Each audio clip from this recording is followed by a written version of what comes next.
know, when Just Stop Oil were on the motorways causing chaos, what they were effectively doing was weaponising the police response. Think about it for a second. They climb up a motorway gantry and start waving their flags and sitting there watching the traffic go by. What happens? The police turn up, close the road, everything grinds to a halt. Hey presto, you've achieved your aim, complete and utter disruption. You remember them when them two Wallies went on a camping trip up the Dartford Bridge, stayed up there for a couple of 3 days and brought all that to a complete standstill as well? Well, it turns out there's been a bit of a development with those two.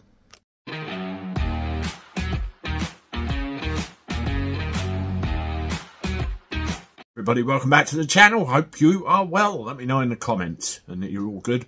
Good to see you again. Thank you very much for the support. Please continue to do what you do. Well, Just Stop Oil.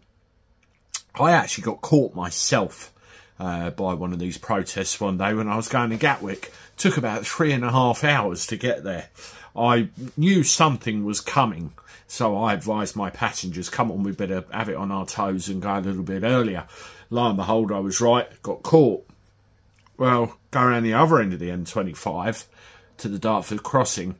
Two of these guys managed to climb up the bridge, put these lines across and camp out up there.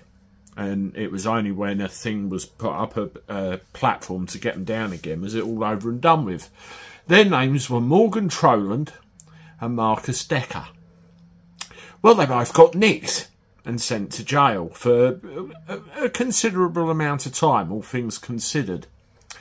Morgan got 3 years and Marcus got 2 years and 7 months, so a better part of 6 years in jail between them for when they went and climbed up on the bridge. Now, the lawyer representing the protesters has put in an appeal or asked for permission to appeal, and it got thrown out. They said, no, that's fine, they can stay where they are, everything's tickety-boo, nothing wrong with the sentence. Now, the comments here, what they basically said, they're arguing that the sentence was unprecedented and disproportionate for a non-violent protest.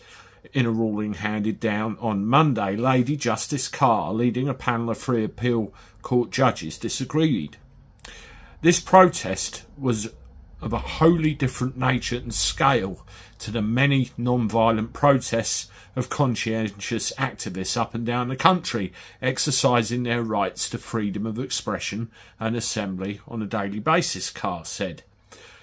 Carr admitted the sentences were severe, but we have concluded that they were not manifestly excessive, nor did they amount to a disproportionate interference with the rights or freedoms of expression and assembly.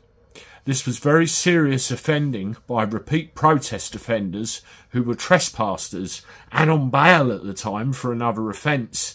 While the protest was non-violent, it had extreme consequences for many members of the public. You see, there was missed flights, ambulance disruption, people getting to work.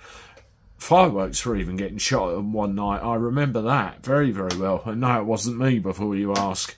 So, really, it's an example. You know, you've done a wrong and you need to pay for it. Stay in jail. And, you know, this lesson needs delving out to more of these idiots. They have to learn the hard way. This can't go on. And where you had Rishi Sunak talking about new licences to go and drill for oil and all the rest of it, all the lefties have gone absolutely mad. I'm sure this lot will too, so there's no end in sight. But we have got to get severe with them, otherwise it's never going to stop. Let me know what you think in the comments, and I'll see you shortly with one more. Toodaloo.